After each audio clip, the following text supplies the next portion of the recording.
ये जो शास्त्र, ये जो कथा हम श्रवण कर रहे हैं, कल इतना भाव से आप सभी भागवत कथा के अमृत को पी रहे थे, बड़ा आनंद आ रहा है। और मुझे तो कल ही प्रतीति हो गई थी, आप लोगों की तो आप जानो, पर मुझे तो कल ही विश्वास हो गया था कि वृंदावन बिहारी मानो वृंदावन से निकलकर पहाड़ों में अपने भक्तों के बीच में आकर बैठ गए हैं।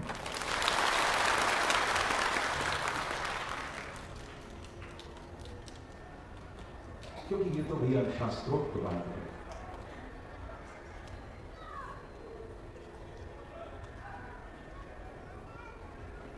ये किसी की बनाई हुई उक्ति नहीं है, ये शास्त्र वचन है। पद्म पुराण में प्रसंग आता है कि जब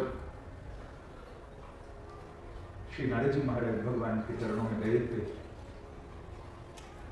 तो नारद ने भगवान से प्रश्न किया था।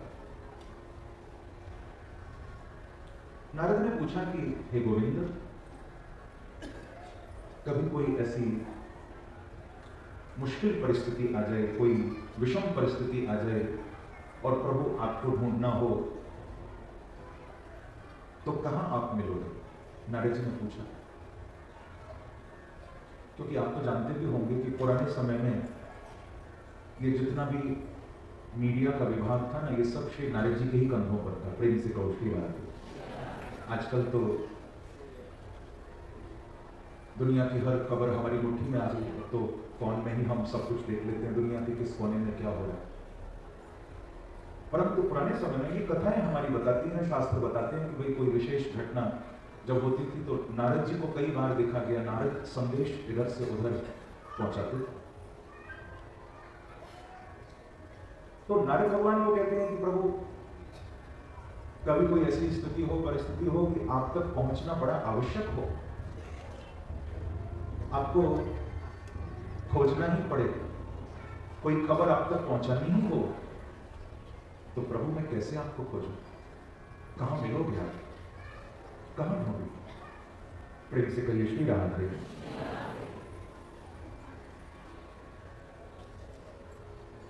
तो भगवान कहते हैं कि नारद, तुमको क्या लगता है मैं कहां होऊंगा?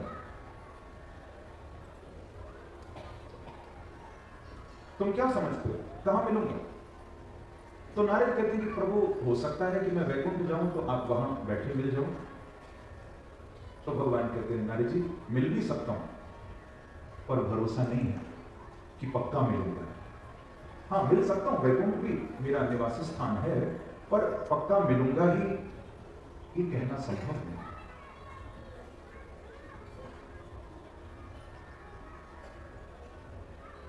अच्छा महाराज, फिर कोई और स्थान? नारद कहते हैं प्रभु, मैंने सुना है कि आप बड़े बड़े जो सिद्ध पुरुष हैं, योगी जन हैं, साधना करते करते जो सिद्धावस्था को प्राप्त कर गए हैं, हमने सुना है कि क्या पता उनके हृदय में आप निवास करते हो, वहां मिल जाए। तो प्रभु कहते हैं कि नारद, मिल सकता हूं, पर इसकी भी कोई गारंटी नहीं है कि पक्का ही मिलूंगा। प्रेम से कहो श्री राधे। मिल भी सकता हूं, पर लिखकर नहीं दे सकता कि पक्का मिलूंगा।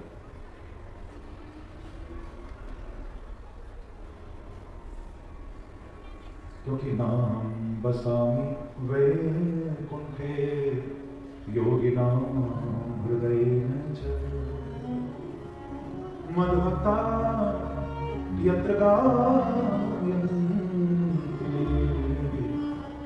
तत्र तिष्ठामि नारद।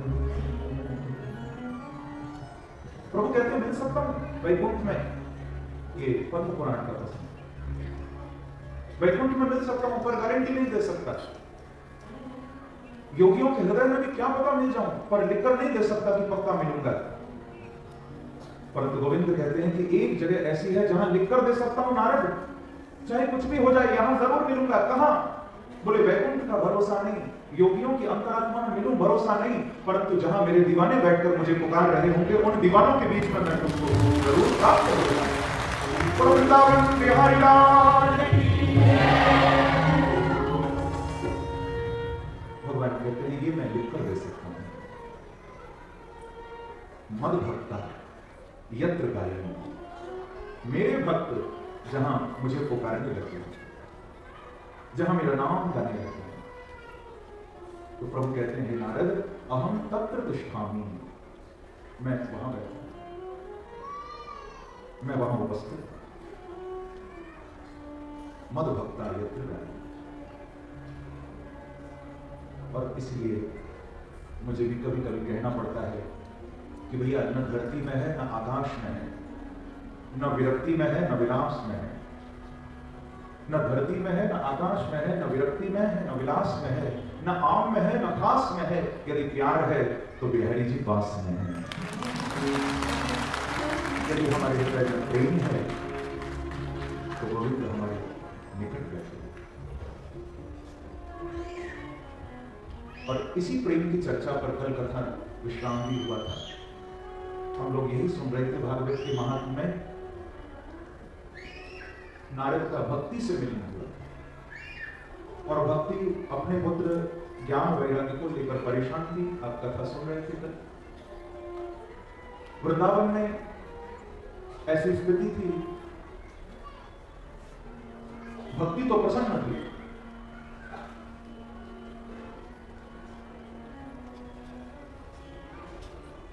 भक्ति युवा थी, स्वस्थ थी, लेकिन ज्ञान वैराग्य वृद्ध हो गए। तब नारद ने कहा था कि भक्ति, ये वृंदावन तो तुम्हारी ही भूमि है। कल सुन रहे थे ना, नारद जी ने बताया था कि वृंदावन में तो भक्ति नाचती है, वृंदावन में भक्ति का नृत्य होता है। यत्र भक्ति ही नृत्य ही। वृंदावन की भूमि की बंधुओं बड़ी अद्भुत भूमि है। और मैं ये बात इसीलिए नहीं कह रहा कि मैं ब्रजवासी हूं, मैं वृंदावन से मेरा नाता है, नहीं। वो वृंदावन की भूमि तो ऐसी भूमि है कि एक बार तुम वृंदावन चले गए, बिहारी जी से मिल आए, तो तुम दुनिया में फिर चाहे कहीं रहो, तुम्हारे हृदय में वृंदावन और वृंदावन बिहारी दोनों बस जाएंगे। वो वृंदावन की महिमा है। वो भूमि ऐसी है कि आप एक बार हुआ है कि तुम्हारा मन बार बार वृंदावन की ओर खींचे।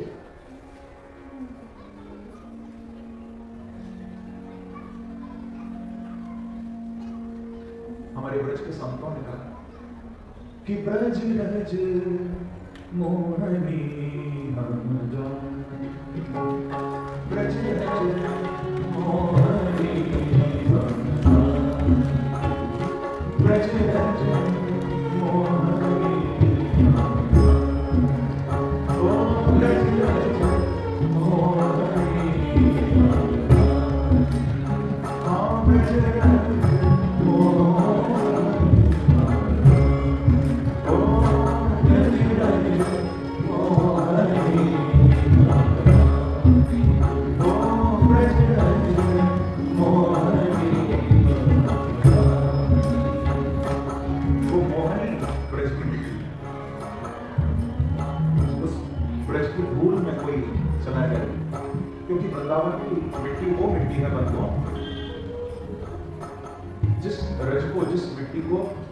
ठाकुर जी के निरावृत चरणों का स्पर्श प्राप्त है। वृंदावन में कोई हम लोगों की तरह चप्पल जूते पहनकर मांगे बिहारी के गौ में नहीं चले। हम लोगों की तरह वृंदावन में बिहारी जी हाथी घोड़ों पर गाड़ियों में नहीं चले। वृंदावन की भूमि पर तो मेरे गोपाल नंगे पांव पे चढ़े। वो मिट्टी है और केवल चरणों का स्पर्श प्राप्त नहीं है वृंदावन को। उस वृंदावन की भूमि की ये महिमा है बंधुओं कि उस मिट्टी को तो मेरे ठाकुर जी ने स्वयं चखा भी है। प्रेम से कहूं श्री राम। आगे भागवत में आप कथा सुनोगे, छोटे से मेरे कन्हैया मैया यशोदा से छुपकर मिट्टी खाएंगे वृंदावन। कृष्णो मृदम भक्षितवान्, ठाकुर जी मिट्टी खाएंगे वृंदावन। तो सोचो, जिस मिट्टी को केवल ठाकुर जी के चरण नहीं मिले, जिस मिट्टी को बिहारी जी ने चखा भी है, सोचो उस मिट्टी की कितनी महिमा। मोहनी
वृंदावन की कुंजों में कोई चला जाए, ब्रज की बहती हुई यमुना जी का कोई दर्शन कर ले, हालांकि भैया वृंदावन का अब वो स्वरूप नहीं है जो स्वरूप वृंदावन का आज से 5,500 साल पहले हुआ करता था जब कृष्ण की लीला हुई। अब वो स्वरूप तो नहीं है वृंदावन का। ये युग धर्म है, कली का प्रभाव है, समय तो बदलता है, परंतु आज भी जो वृंदावन में भाव लेकर बिहारी जी से मिलने जाता है भैया, देखो जो एक घूमने की दृष्टि से वृंदावन जाएगा कि चलो घूम आते हैं थोड़ा, वो तो फिर घूमता ही रहेगा। हाँ? कई लोग तो वृंदावन में, परिहास में कहा भी करता हूँ, कई लोग तो वृंदावन बिहारी जी का दर्शन करने जाते नहीं, वो तो वृंदावन में लस्सी पीने जाते हैं प्रेम से कहो श्री राम, और बताते भी हैं। मैं पूछता हूँ भाई वृंदावन में क्या अच्छा लगा, बोले महाराज जी बिहारी जी के मंदिर के बाहर लस्सी वाला बड़ा कमाल करता है, बड़ी अच्छी लस्सी बनाता है। अब जो घूमने फिरने जाते हैं, लस्सी पीने जाते हैं, तो फिर वो उसी में घूमते रहते हैं। पर याद रखना, जो बांके बिहारी से मिलने जाते हैं वो तो बिहारी जी को ही लेकर आते हैं, वो तो कृष्ण को ही पाते हैं। ऐसी वो भूमि है। बोलो वृंदावन धाम की जय। तो यत्र भक्ति नृत्य नारद भक्ति को कहते हैं कि देखो भक्ति ये तो युग धर्म है, चारों ओर कलिकाल का प्रभाव है। आपके पुत्र इसीलिए इसी कारण से वृद्ध हो गए हैं क्योंकि ये जो कलयुग है ना भक्ति, इस कलयुग में न तो कोई ज्ञान चाहता है न कोई वैराग्य चाहता है। हाँ, ज्ञान और वैराग्य की बातें तो सब करते हैं, परंतु ज्ञान और वैराग्य को जीवन में उतार नहीं पाते। प्रेम से कहो श्री राम देव। ये नारी जी कह रहे हैं आपके बच्चे इसीलिए वृद्ध हो गए भक्ति, क्योंकि इनको कोई खरीदने वाला ही नहीं बचा। ग्राहका भाव, इनके ग्राहकों का अभाव, इनको लेने वाला कोई नहीं बचा। अब आप सोचिए, बाजार में कोई वस्तु तो बड़ी अच्छी है पर उसको कोई लेने वाला ग्राहक ही ना हो तो वस्तु तो बड़े बड़े खराब होगी या नहीं? बताओ ना जरा, होगी ना? अब उसको कोई लेने वाला है कि वस्तु बहुत अच्छी है पर कोई खरीदता नहीं तो खराब हो जाए। बिल्कुल इसी प्रकार से बंधो, जब ज्ञान वैराग्य जो परम तत्व है, भगवत स्वरूप है, भगवान षड ऐश्वर्य संपन्न है। ये 6 ऐश्वर्य शास्त्र कह रहा है कि भगवान में हमेशा विराजमान रहते हैं। ऐश्वर्यस्य समग्रस्य धर्मस्य यशसं श्रियः ज्ञान वैराग्य योश्चैव षण्णाम भग इति रणः। ये 6 गुण जिनमें रहते हैं, समग्र ऐश्वर्य, समग्र धर्म, समग्र यश, समग्र श्री, समग्र ज्ञान, समग्र वैराग्य, ये 6 गुण जिनके अंदर समग्र रूप से सर्वदा विद्यमान रहते हैं, उनको कहते हैं भगवान। क्या कहते हैं? बोलो ना जरा। भगवान। षण्णाम भग इति रणः। वो भगवान। तो भगवान के उन 6 जो समग्र गुण हैं, उनमें 2 हैं ज्ञान और वैराग्य। ज्ञान वैराग्य उस चीज पर, तो ज्ञान वैराग्य भगवान के स्वरूप है, भगवान के गुण है। पर उनकी ऐसी स्थिति, कारण यही है कि इनको कोई लेने वाला नहीं बचा। ज्ञान तो संसार में बिखरा पड़ा है, ज्ञान तो पुस्तकों में भरा पड़ा है, सदगुरुदेव के वचनों में ज्ञान भरा पड़ा है, पर कोई लेने वाला तो हो, कोई उस ज्ञान को जीवन में उतारने वाला तो हो। और कई बार ऐसा भी होता है बंधुओं कि हम लोग भी ज्ञान की अच्छी अच्छी बातें याद तो कर लेते हैं, हम लोगों को भी ज्ञान की कुछ बातें हम रट लेते हैं, सीख लेते हैं, लेकिन बुरा नहीं मानना, हम उन बातों को जीवन में उतारने के लिए नहीं सीखते, हम उन बातों को सिखाने के लिए सीखते हैं। प्रेम से कहो श्री राम कि दो चार ज्ञान की बातें रख लेंगे तो दूसरों को समझाएंगे, दूसरों को दिखाएंगे कि हम भी बड़े ज्ञानी हैं।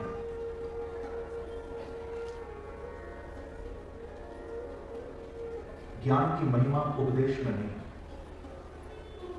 ज्ञान की महिमा शब्दों में नहीं। ज्ञान तभी सफल होता है जब वो ज्ञान शब्द से निकलकर हमारे चरित्र में आता है, हमारी क्रिया में उतर जाए, तभी वो ज्ञान सफल है भैया।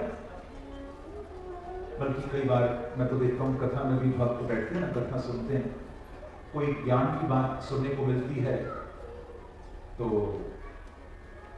जैसे व्यासपीठ से कहा जाए कि भैया झूठ नहीं बोलना चाहिए, अपशब्द नहीं बोलने चाहिए, गलत काम नहीं करना चाहिए। कभी कोई ऐसी बात व्यासपीठ से कही जाए ना तो कई लोगों को मैं देखता हूँ वो पड़ोसी को इशारा करते हैं, सुन ले महाराज जी क्या कह रहे हैं। प्रेम से कहो श्री राम। वो बगल वाले को इशारा करते, देख सुना तुमने क्या कह रहे हैं, अब समझ जाए। मानो सारी कथा बगल वाले के लिए हो रही, हमारे लिए थोड़ी हो रही। परंतु मैं कहूंगा बंधुओं, आप सबका ये भाव माता भगवती बैठी हैं, उनकी कृपा, व्यापार मंडल नेवरा के भक्तों का ये अथक प्रयास, हमारे विप्रजन सभी यहाँ बैठे हैं, इन सब का आशीर्वाद, वाक्य बिहारी की कृपा, ये आप सब भक्तों पर हुई है जो इस आपके नगर में इतना सुंदर ये स्थान और यहाँ भागवत की कथा हो रही है। तो आप यही मानना, अब ये कथा बगल वाले के लिए या पड़ोसी के लिए नहीं, ये कथा बिहारी जी की कृपा से तुम्हारे लिए हो रही है, ये आपके लिए। ये सोचकर कथा में बैठो कि ये बांके बिहारी की कृपा हमारे ऊपर है, ये कथा हमारी। तो ज्ञान और वैराग्य ये वाणी का विषय न रह जाए, ये हमारे जीवन में उतर जाए। ये कभी कभी मैं विनोद में सुनाता हूं, कोई व्यक्ति ना अपने सदगुरु के पास गया, संत बड़े अच्छे थे। वो व्यक्ति गया अपने सदगुरु के पास और जाकर बोला कि गुरुदेव अब तो मैंने संकल्प कर लिया है। क्या संकल्प कर लिया भैया? बोले गुरुजी मैंने प्रतिज्ञा कर ली है, अब मैं वैरागी हो जाऊंगा। तो संत ने कहा ये तो बहुत अच्छा संकल्प है बेटा तेरा, पर तू कहता है वैरागी हो जाऊंगा कब? अरे कहना तो ये चाहिए मैं वैरागी हो गया, हो जाऊंगा मतलब? बोले गुरुजी आज नहीं 3 दिन बाद हो जाऊंगा। अरे भाई वैरागी कोई दिन देखकर थोड़ी होता है, 3 दिन बाद वैरागी बनेंगे, 4 दिन बाद बनेंगे। आज मन में भाव उठा है तो वैरागी हो जाए। बोले गुरुजी आज मैं हो नहीं सकता। क्यों? बोले मैंने वैरागियों वाले कपड़े सिलने दिए, वो 3 दिन बाद सिल के आएंगे, फिर मैं वैरागी हो जाऊंगा। प्रेम से कहो ठीक है। अरे भले आदमी, क्या वैराग्य कपड़ों से होता है? वैराग्य कपड़ों से नहीं होता। ठीक है, वेशभूषा की भी अपनी एक मर्यादा है, उसका भी एक आदर सम्मान है, परंतु केवल वेशभूषा से ही कोई वैराग्य हो जाए ये कहना मुश्किल है। यदि वास्तविकता में वैराग्य आपके जीवन में आ गया तो ऐसा भी देखा गया कि भैया फिर तो घर भी न छोड़ना पड़े, तुम घर में रहते हुए अपने घर को वृंदावन बना दो और तुम्हारे घर में बांके बिहारी आ जाए, ऐसा भी वैराग्य देखा। केवल घर छोड़ देने से या विरक्त वेश धारण करने से ही वैराग्य नहीं। वैराग्य का वेशभूषा से कोई लेना देना। वैराग्य तो हृदय की स्थिति का मामला है। तुम्हारे हृदय की स्थिति कैसी है? हम जनक जी महाराज को परम वैरागी कहते हैं। शास्त्रों में आप देखिए, जनक से बड़ा न कोई ज्ञानी और न जनक से ऊपर कोई वैरागी, परंतु उन जनक जी ने कभी अपनी राजगद्दी नहीं छोड़ी, वो राज सिंहासन पर रहते हुए वैरागी हो। और हम लोगों की ये स्थिति है कि हम घर छोड़ के जंगल भी चले जाएं तो भी हम वैरागी नहीं हो पाते। लोगों को यही तो देखा गया, घर छोड़कर वन चले जाते हैं, अपना घर तो छोड़ देते हैं वैराग्य लेने के चक्कर में, लेकिन ऐसा भी देखा गया कि वहां जाकर फिर नए घर बना लेते। तो वैराग्य हमारे मन की स्थिति का खेल है सारा। नारद कहते हैं कि भक्ति, आपके पुत्रों को कोई लेने वाला नहीं बचा, परंतु फिर भी तुम नहीं घबराना कि अयम तु युग धर्मो वर्तते कस्य दोषम्। ये युग धर्म है, वर्तते कस्य दोषम्। कई लोग कहते हैं कि हमारे कलिकाल चल रहा है, कलयुग चल रहा है। ऐसे घोर कलयुग में कहां जाए, किसकी शरण में? प्रेम से कहो श्री राधे। भागवत के महात्मा का ये श्लोक सुन भी लो, समझ भी लो और याद भी लो, तुम्हारे काम आएगा। कभी लगे ना कि घोर कलयुग चल रहा है, चारों ओर गलत काम हो रहे हैं, अपराध हो रहे हैं, ऐसी स्थिति में ये महात्मा का श्लोक याद कर लेना, इसके अर्थ को समझ लो और याद रखना। नारद कहते हैं अयम तो युग धर्मो ही वर्तते कस्य दूषणम अतस्तु पुंडरीकाक्षः सहते निकटे स्थित। ऐसा भागवत के महात्मा कहते हैं भक्ति तुम घबराओ मत, चाहे कितना भी कलिकाल क्यों न चल रहा हो, चाहे कितना भी समाज बुराइयों की ओर क्यों न जा रहा हो, कलयुग से घबराना नहीं। क्यों? क्योंकि इतना बांके बिहारी किसी युग में तुम्हारे निकट नहीं थे, बोले जितना वृंदावन बिहारी कलयुग में तुम्हारे निकट बैठे थे। ये भागवत की घोषणा, ये भागवत का उद्घोष है और ये बात झूठी नहीं हो सकती। क्योंकि आप इतिहास को उठाकर देखें तो इसी कलयुग में, सतयुग में तो हजारों साल तप करके मिलते थे,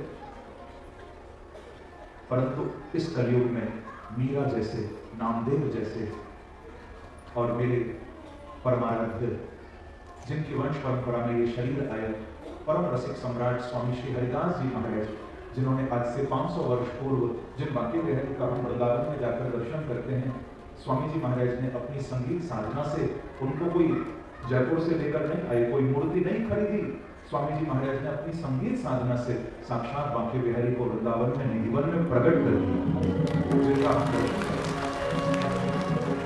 इस शरीर का ये सौभाग्य है कि उन्हीं की वंश परंपरा में ये शरीर आया। तो इस कलिकाल में बंधु प्रभु निकट है। अतस्तु पुंडरीकाक्षः सहते निकटे स्थित। भागवत का भाव। नारद कहते हैं कि प्रभु आपके बहुत करीब बैठे, आपके अति निकट वो बांके बिहारी, वो वृंदावन बिहारी बैठे, वो दूर नहीं है।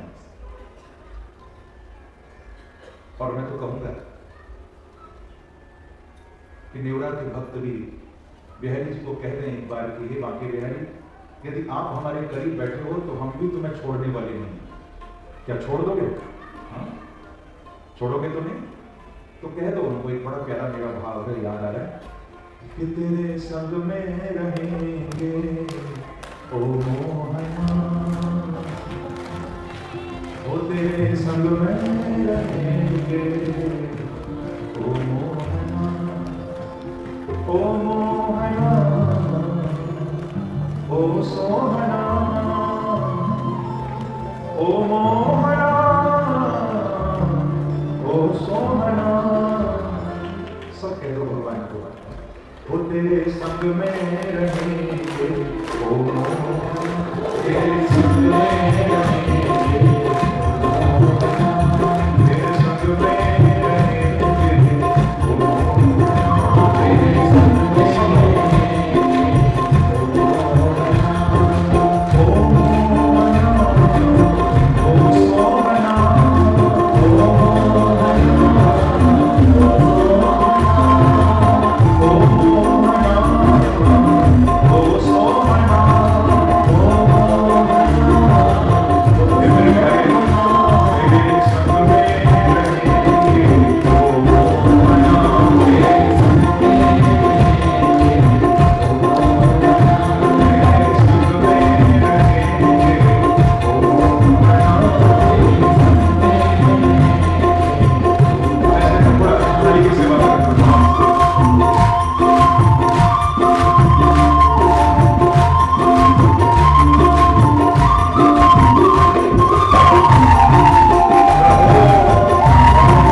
के भाई आप बंधन बनो, मैं पानी बनूं और फिर मिलना हो जाएगा। कहाँ मस्तक पर मिले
आपके भक्त भागवत